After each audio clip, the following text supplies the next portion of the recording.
Hi, I'm David Silver. I am the curriculum lead for the self-driving car nanodegree program at Udacity, and this is the functional safety project walkthrough. This is part of the functional safety module, which is one of the elective modules in the 8th month of the Udacity self-driving car nanodegree program. And this is a great module to learn how automotive engineering works and how different types of automotive companies work with each other, like manufacturers and suppliers, and also, of course, to learn how to keep vehicles safe as we're designing them. So let's dive into the classroom and take a look at the project. So we're in term 3. This is the functional safety elective. That's kind of the introductory lesson. There are a number of other lessons that, of course, you'll want to go through. And in fact, for this project, going through the lessons is really, really important because most of what you're going to need to do for the project is actually found in the lessons. And then at the end of the elective module, we have this elective project. So let's dive in and see what we have. That's me giving a quick introduction to the project. And this is the instructions for how to put the project together. Basically, as part of this project, you're going to put together 5 documents: a safety plan, a hazard and risk analysis, a functional safety concept document, a technical safety concept document, and a software requirements and architecture document. So this is one of the only projects in the nanodegree where you don't have to write any code. This is really all about analyzing and then documenting the system and making decisions about how to design the system. So you can see here a link to the GitHub repository, so we'll click out to that. You'll see that the project is to build all of these documents around functional safety for a lane assistance system. So this is really approaching what are called driver assistance systems as opposed to fully autonomous vehicles. But the principles should all carry over nicely. So you can either download the documents from the GitHub repo, or you'll see here there's a link to a Google Drive folder where all the same documents are stored. I am going to actually just download the documents out of the GitHub repo because it can be a little bit of a pain to copy over each of the Google Drive files. So we'll just download a zip folder here. And we'll wait for the functional safety documents to download. So now we can open them up and we can extract them. And you'll see, let's move the zip file to the trash. And you'll see inside of the project folder, there are a couple of subfolders and a couple of other projects, or a couple of other files. So let's look first through the README here. You'll see that the repo contains project instructions. This gives information about how to approach the project. You'll also see a project template folder. There are 5 files in the folder, and each of these files needs to be completed in order to pass the project. So essentially what we're doing for the project is we're going through and we're filling in all the blanks in these 5 files. And so if we want to look at where these 5 files are, here they're template files. It's these 5 files. It's 4 Word documents and 1 Excel spreadsheet. And of course, if you want to do these in Google Docs, you can do them as Google Documents and Google Sheet in a Google Sheet, or you can use OpenOffice or any other word processor and spreadsheet tool that you'd like. They're pretty cross-platform. They don't require anything special.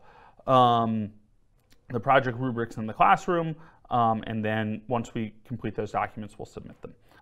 Let's take a look now at the project instructions.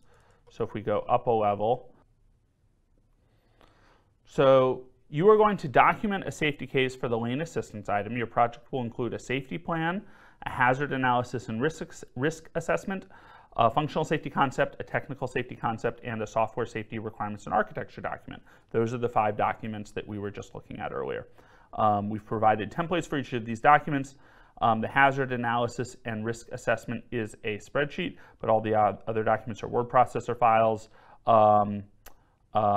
we ask that you export all of these documents to PDFs before you submit them, and that way reviewers can use the file or can view the files no matter what type of programs they have on their own computers. So export to PDFs before you submit.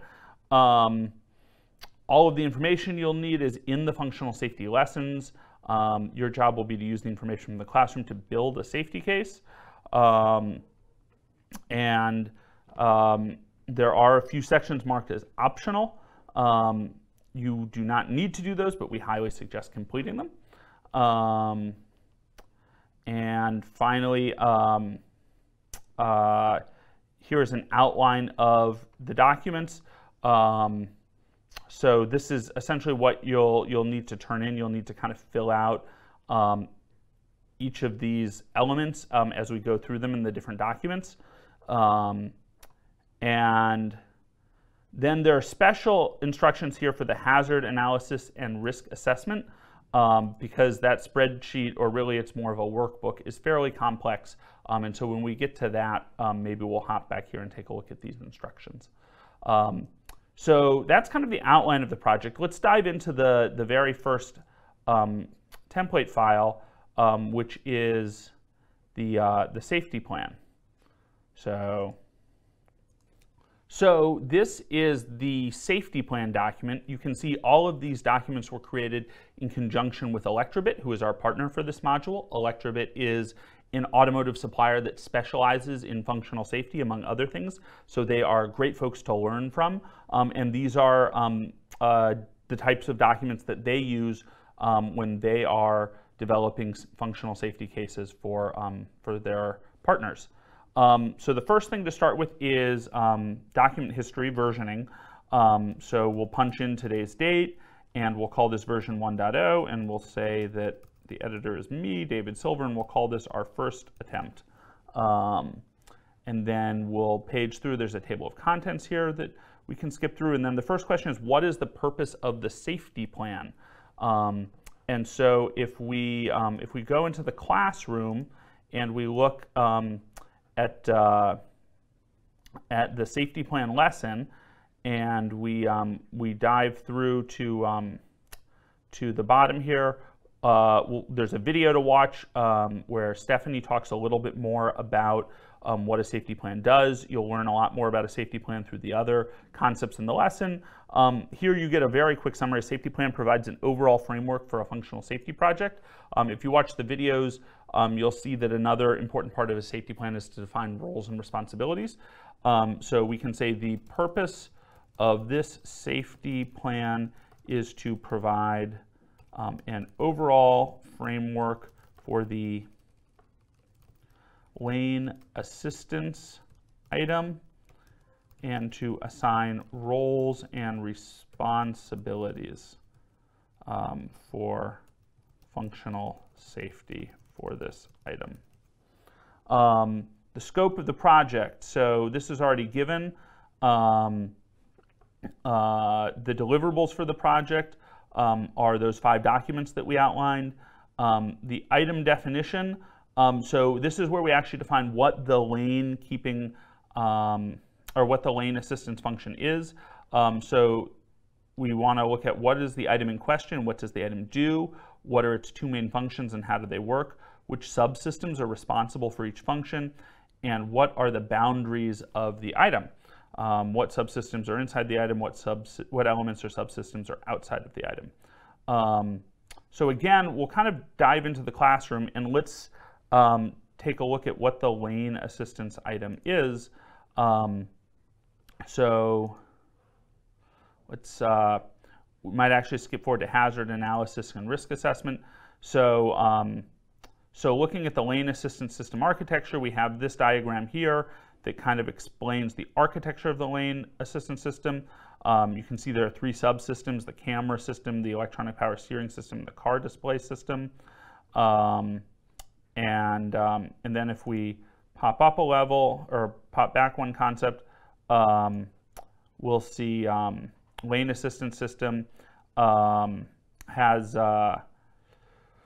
2 functions: lane departure warning and lane keeping assistance. so that when the driver drifts towards the edge of a lane, two things happen. The vehicle departure warning function will vibrate the steering wheel, and the lane keeping assistance function will move the steering wheel so that the wheel turns towards the center of the lane.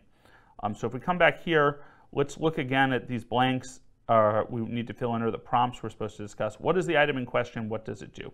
So we'll say the lane assistance item. Let's go back and look at this one more time. We can say something like alerts the driver that the vehicle has accidentally departed its lane and attempts to steer the vehicle back toward the center of the lane. Let's see, what is the next question we have to answer? What are its two main functions and how do they work? So this we can copy almost verbatim from the classroom, or maybe literally verbatim from the classroom. So we can paste that in. Might want to fix the formatting so that the formatting matches. Maybe that's not a huge concern for you.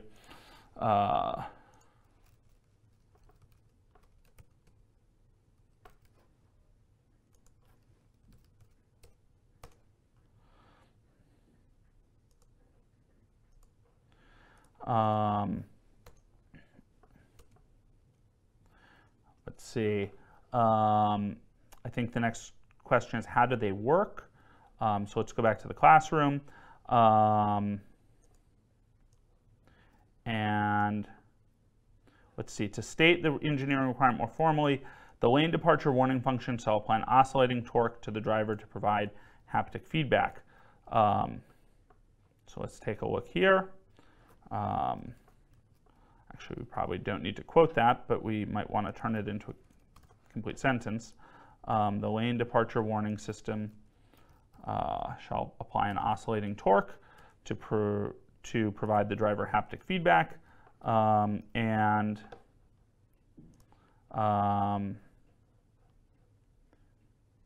the lane keeping assistance function shall apply the steering torque when active in order to stay in the ego lane. So we can paste that in as well. And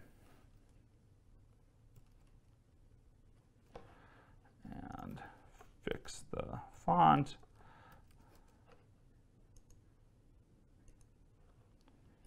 All right, what's the next question that we have to answer here? What subsystems are responsible for each function? So I think we looked a moment ago at the item definition. The item definition says that there are three subsystems: the camera system, the electronic power steering system, and the car display system. We'll call them subsystems here. We'll say the camera subsystem, the electronic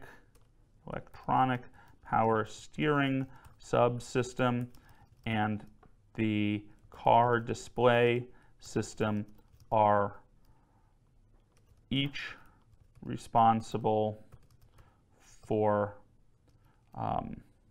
each of the functions. Or I guess we might say are all responsible for each of the functions, because for each function, each of those subsystems comes into play somehow. And then the final question is, what are the boundaries of the system? What subsystems are inside the item? What elements or subsystems are outside the item? You could type that up here. What I might do actually is go try and grab this image. You could just grab it and save it out of the classroom, but helpfully in the zip file for the overall project in the GitHub repo or in the Google folder that we link to, there are assets that you can use. So it looks like graphic asset 2 is probably what we're looking for here. And one of the tricks to this project is figuring out which asset goes where. And in this case, we can simply just put this diagram here, and this shows us what the boundary of the system is and what's outside the system, namely in this case the steering wheel. So that's an example of how you go through some of the elements in the safety plan document, and what we'll do now is kind of proceed through the other documents and show you how you might approach some of the elements in those documents. But hopefully this gives you some good intuition about how to go back to the classroom, kind of review the lectures, review the text, and figure out how to fill in some of the blanks, or hopefully all of the blanks for each of the documents. So let's go take a look at the next document or template that we have, which is hazard analysis and risk assessment. This is also the only spreadsheet. So let's see how this works. There are some instructions here. Fill out the hazard analysis and risk assessment below. HA001 should be for the lane departure warning function as discussed in the lecture. HA002 should be for the lane keeping assistance function as discussed in the lecture. Then come up with your own situations and hazards for the lane assistance system. Fill in HA003 and HA004. When finished, export your spreadsheet as a PDF file so the reviewer can easily see your work. So let's look at this table and how to fill it out. So we'll see this table is divided up into a bunch of different sections. So there's a situational analysis section, and if you remember from the lecture, basically this is saying what is going on with the driver in the road and the external conditions for the particular situation we're investigating. Then there's a particular function. So this is actually filled in for us. This function is the lane departure warning function shall apply an oscillating steering torque to provide the driver with haptic feedback. And the other function is lane keeping assistance function shall apply the steering torque when active in order to stay in the ego lane. So both of those are discussed in the lecture, and there are specific scenarios discussed with them. Then we have to talk about the deviation. What could go wrong, what happens when it does go wrong, and then we have to classify what happens based on exposure, severity, and controllability. And ultimately the goal is to provide an ASIL determination and then come up with a safety goal. So that's kind of what we've got to pull out of the classroom. You'll notice that there are a bunch more tabs in the spreadsheet here along the bottom. So there's an examples tab here. These are examples of how to fill out this spreadsheet for other items that are not the lane assistance item that we are building as part of the project. These are just examples that you can look at to kind of give you a sense of how you would approach a hazard analysis and risk assessment.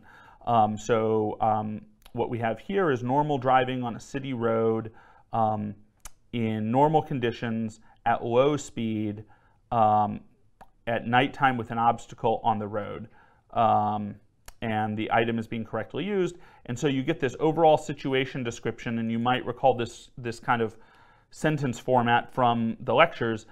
Normal driving on a city road in normal conditions at low speed at night with an obstacle on the road. So this is for a headlamp system. The function is that the low beam illuminates the roadway in the dark. The deviation is that the function isn't activated, and maybe because the headlights stop working. And what could happen? What would the hazardous event be? It would be a front collision with an obstacle. The event details would be that the vehicle crashes into the obstacle with an injury to the driver. And the hazardous event description, that's just kind of a title we apply to this particular row of the spreadsheet, is a total loss of low beam.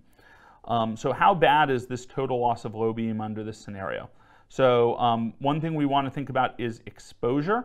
So if we look here, let's see, I think it's here. So exposure, we have categories for exposure. So incredible, very low probability, medium probability, high probability. High probability is greater than 10% on average of operating time. So this could probably be either E3 or E4, because it's fairly common that you would be driving around at night and need your low beams. So this is E4 is how it's been categorized in this example. The rationale is that night driving is a regular activity. The severity is categorized here as S1. If we look here, we can see no injuries, light injuries, severe and life-threatening injuries, or life-threatening or fatal injuries. So here, this particular crash has been categorized as S1, which is because in city traffic, if you're going relatively slowly at night, even if you hit something, the injuries are unlikely to be severe or fatal. And then controllability, this is categorized as C0. Let's take a look at what C0 is. C0 is controllable in general. Then there are these other categories that basically indicate how easy is it for a driver to deal with this particular hazardous event. So for example, if you're driving at night in a city and your low beams fail, how easily can you deal with that? And the rationale here is that at city speed, most drivers will be able to control the situation by applying the brakes, and there's often additional illumination on city roads. So this actually isn't a huge catastrophe if the low beams fail, because the driver can just come to a stop. It'll probably be a little startling, but hopefully nobody will get, or at least it's easily controllable. So we use all of this data, the C0, the S1, the E4, to come up with an ASIL determination. So if we look at the final tab here, this is the ASIL tab, and we're looking for, this was exposure 4, S1, and then C0. You'll see both C0 and E0 are kind of off the spreadsheet. That's because anything C0, E0, or S0, if you have any zero basically, you wind up in a QM situation, which is essentially where the situation is safe enough, and you should go spend your time focusing on other functional safety issues, and just ensure that that the feature or that the item is of high enough quality that everything acts according to how you would expect it in this hazard analysis and risk assessment. And so if we come back to this example here, indeed the ASIL determination is QM, and the safety goal is simply to prevent the total loss of the low beam.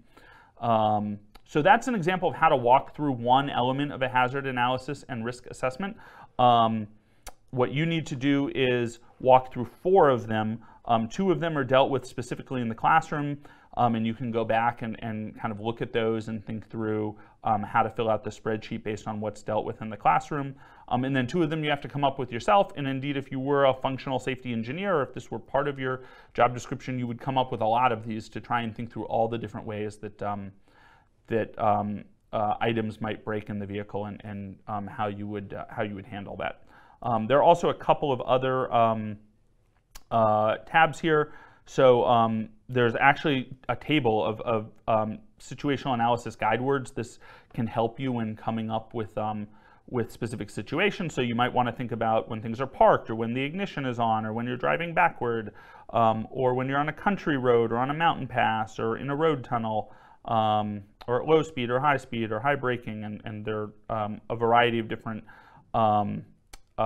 fill-in-the-blank terms for each of the different blanks in that sentence that we looked at earlier. And similarly for hazard analysis guide words, different ways you might want to consider that situation. So using all the tabs in this spreadsheet, plus if you come back, if you remember, there's a PDF here that describes in a little bit more detail even how to go through the hazard analysis and risk assessment, then you should be able to fill in this spreadsheet. So that's the hazard analysis and risk assessment. Let's save that and put that one away, and let's move on to the functional safety concept. So the functional safety concept takes what we've done in hazard analysis and risk assessment, and then we dig more deeply. So there's, again, this versioning table that we're going to want to fill out before we get started. Actually, I'll just go fill that out right now. So 8/22/2017, version 1.0, David Silver, first attempt. And we want to look at the safety goals from the hazard analysis and risk assessment. So let's say that the safety goal from the hazard analysis and risk assessment is something like the oscillating torque to the steering wheel from the lane keeping assistance function shall be limited. So basically we don't want to over oscillate the steering wheel so it shakes back and forth and the driver loses control. Then we'd have another safety goal from the hazard analysis and risk assessment. In fact, if we were doing this for real, we would have lots and lots of safety goals. So let's look at the preliminary architecture. Provide a preliminary architecture for the lane assistance system. Hint, see the item definition. It says lesson 3, but actually in the classroom it's lesson 16. So this is actually the same diagram we looked at before. This is the lane assistance system architecture. So again, we can insert that file or that image in here. And then description of architecture elements. Provide a description of each of the item elements. What is each element's purpose in the lane assistance item? So if let's take a look at the classroom first and just kind of see if we can figure out what's what. So if we look at the functional safety concept,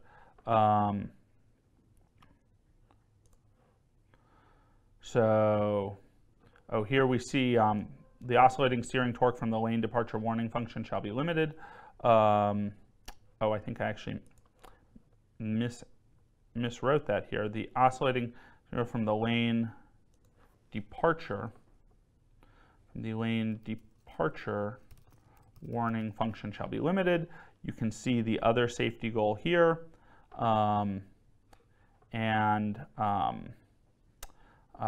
we can allocate each of these items by watching the videos.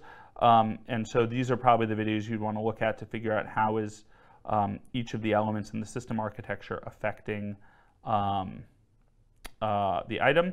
So you might want to say something like the camera sensor reads in images from the road and identify, actually it just reads in images from the road. It's the camera sensor ECU. ECU identifies when the vehicle has accidentally departed its lane and sends the appropriate messages to the car display ECU and the electronic power steering ECU. You might want to go into a little more detail about what each of those messages says. So this is kind of where we get started filling in the functional safety concept. And then, of course, we dive deeper into this in the technical safety concept. So we'll kind of save this. Hopefully that gives you a sense of how to go through and fill in some of the other elements in this document. Next, we can pull up the technical safety concept.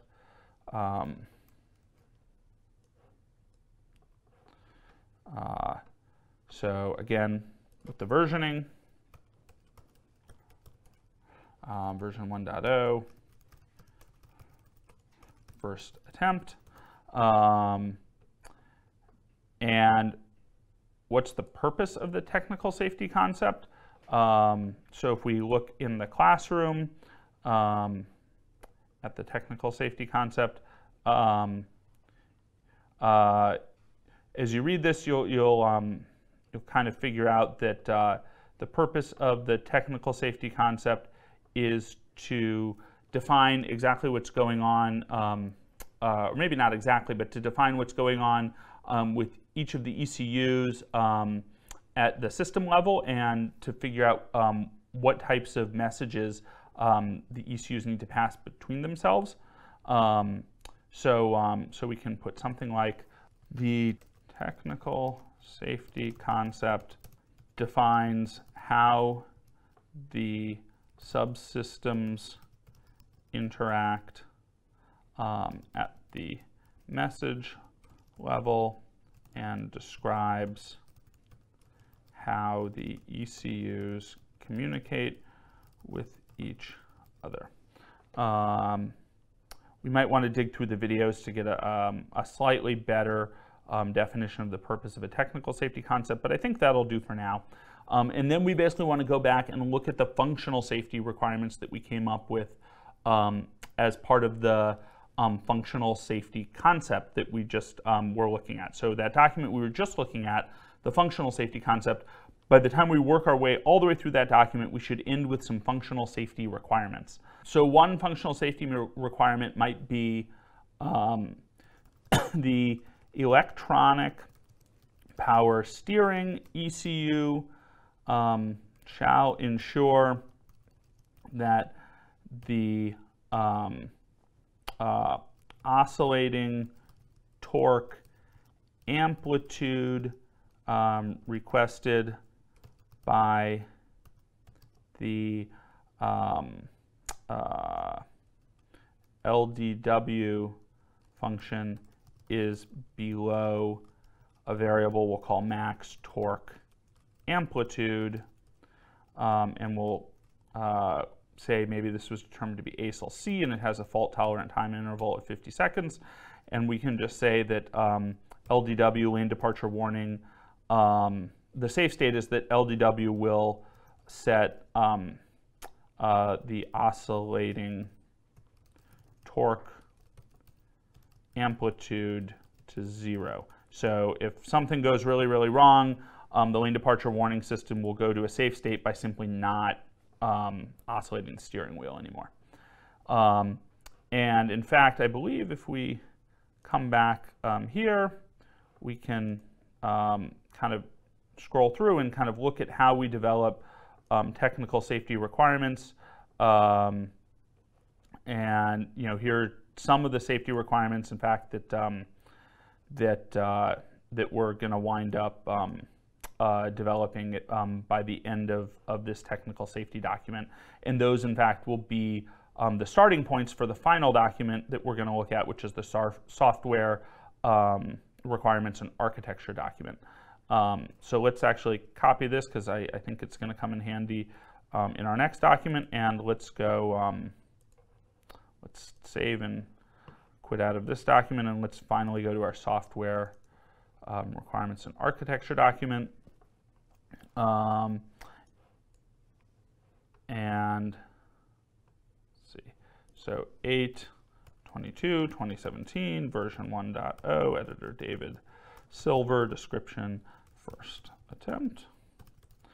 And the purpose of this document, if we look in the classroom at the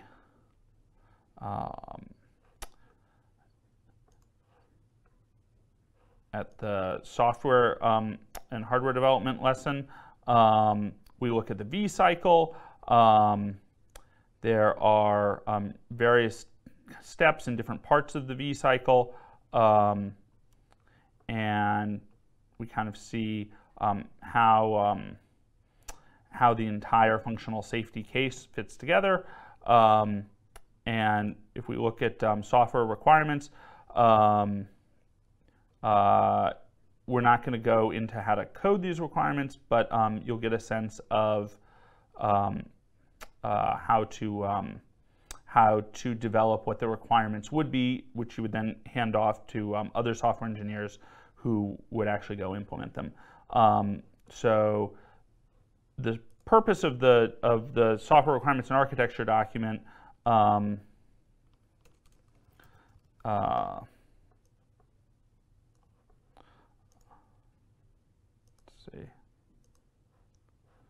the purpose of the software requirements and architecture document is to develop requirements and metrics against which the item can be verified that will ensure its functional safety. So basically, we're looking at basically a checklist of things that we can go verify to make sure that our lane departure or our lane assistance system is safe. And this is actually kind of the whole purpose of functional safety, just so you don't kind of miss the forest for the trees. Basically, what we're doing with functional safety is we're looking at the system from a very high level, and we're trying to drill down kind of successively with each of these documents. And ultimately, what we're trying to come up with is this list of requirements that we can track and make sure that we have test cases for each of these requirements, so that we can verify at the end that the item we're building is functionally safe. So this is kind of the endpoint of the test case development cycle, and that's kind of the downward slope of that V diagram. The upward slope is actually verifying that our software and hardware fulfills those test cases. But this is kind of the bottom of that V diagram, where we're actually trying to extract the test cases from all this documentation we've built. So if we look at the technical safety requirements, I mentioned kind of saving some of that earlier. I think we can actually pop back into the classroom maybe, and let's go back to our technical safety lesson. So here's a technical safety requirement. The LDW safety component shall ensure that the amplitude of the LDW torque request sent to the final electronic power steering torque component is below max torque amplitude, and that's has a 50 millisecond fault tolerant time interval, and it's ASIL-C.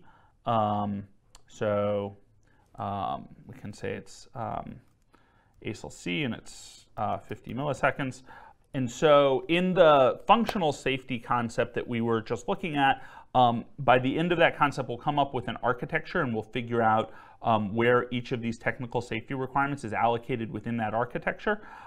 So the answer, or what you might put for the architectural allocation here, is going to depend on how you design the architecture at the end of the functional safety concept documentation. But let's just say we have a component called LDW safety, which is responsible for safety for the lane departure warning system. And the safe state here is going to be similar to what we were looking at before. The LDW shall set the oscillating torque to 0. And then we'll work through this software requirements document essentially to come up with the different elements that we want to check against our code to make sure that these technical safety requirements are being met. So what we're looking for here is a more refined architecture diagram. And so if we look at our different architecture diagrams, or our different graphical assets here, we want to find the architecture diagram that's essentially the most detailed, that kind of breaks out the components into their most detailed level, because we're at the bottom of the V diagram, kind of looking at the system at its most granular level. And then you would place that here, and then we would build these software requirements. And again, if you come into the classroom, you can see some examples of how these software requirements are built. You can see here's a system diagram that might be helpful for building the technical safety concept, and here's the technical safety requirements that you might want to work off of to build software requirements. Oh, sorry, I was in the wrong lesson. So software safety requirements will look, they'll come out looking something like this. The input signal for the primary LDW torque request shall be read and pre-processed to determine the torque request coming from the basic main lane assistance functionality software component signal, which is processed LDW torque request shall be generated at the end of processing.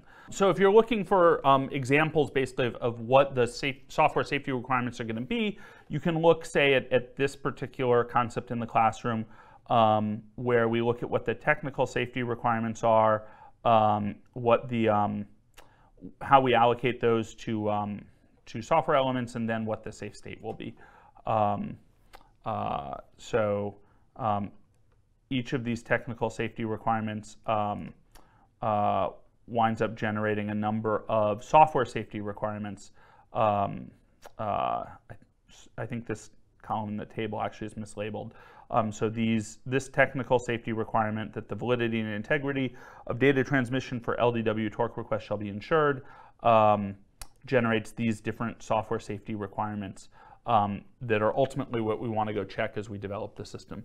And this can be a little bit mind-numbing, but it's really, really important because it's kind of this level of granularity and focusing on this level of testing that enables a vehicle to be safe, because vehicles have a lot of things that can go wrong with them and can wind up becoming really, really dangerous if we don't practice good functional safety. That's hopefully a helpful walkthrough of how to build the safety case. And this kind of gives you a sense of what functional safety engineers do. And even if you're not a functional safety engineer, if you work at an automotive company, you will have a lot of contact with functional safety because it's such an important component of building autonomous vehicles.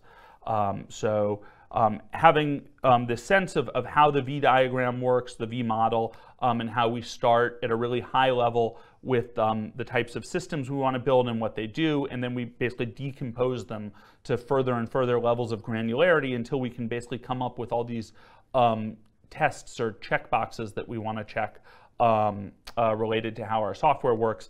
That'll be really, really helpful when you go out into the field and both interview for jobs, because you'll be able to explain how to build software that's functionally safe, and are working in the field to build self-driving cars.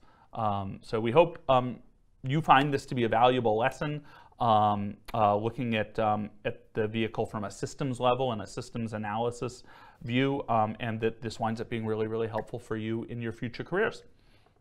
Bye.